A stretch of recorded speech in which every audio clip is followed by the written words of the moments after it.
Għaddejjin xogħlijiet ta' restawr biex ġibjun storiku fil-witt tal-Fiddin bejn ir-Rabat u l-Imtarfa jerġa' jibda jintuża bl-aħjar mod. Il-proġett b'investiment ta' madwar €2 miljun qed jara l-bini mill-ġdid u t-tisħiħ tal-infrastruttura li kienet kompromessa maż-żmien. Is-sit kien jifforma parti mill-infrastruttura storika tal-ħażna tal-ilma u għall-irrigazzjoni f'pajjiżna u għad għandu potenzjal biex iservi lis-sistema attwali. Bħala parti mill-proġett se titjib ukoll l-infrastruttura tal-pajpijiet li jaqdu l-ġibjun man-Netwerk Nazzjonali tal-Ilma, kofinanzjament mill-Unjoni Ewropea. L-investiment mistenni wkoll li naqqas il-konsum tal-enerġija u jsaħħaħ ir-riservi tal-ilma tax-xorb fis-snin li ġejjin. Waqt żjara fuq il-post, il-Ministru għall-Ambjent, l-Enerġija u l-Indafa Pubblika Mirjam Dalli u l-Kap Eżekuttiv tal-Korporazzjoni għas-Servizzi tal-Ilma Karl Cielja ġew marfin bid-dettalji tax-xogħlijiet tekniċi li qed isiru biex l-infrastruttura tal-ġibjun issir stabbli. Il-Ministru enfasizzat l-importanza ta' investimenti simili anke fl-infrastruttura diġà eżistenti biex tissaħħaħ ir-reżiljenza u l-affidabilità fit-tul għal din ir-riżorsa li wkoll illimitata f'pajjiżna.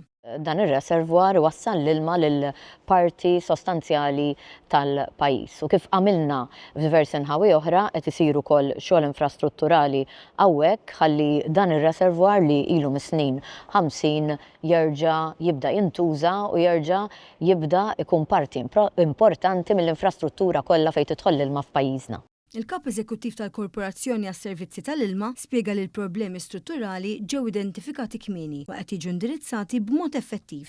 Xogħlijiet li jammontaw għal ċirka €2 miljun fejn naraw li se jsiru tiswiet neċessarji biex neliminaw il-losses u l-leakages minn dan il-ġibjun.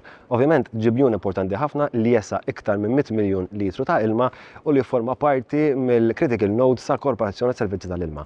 Ovvjament investiment illi huwa wieħed minn dawk il-proġetti kritiċi għall-Korporazzjoni illi jifforma parti mill-pjan ta' investiment nazzjonali ta' ċirka €377 miljun għal 10 snin li ġejjin.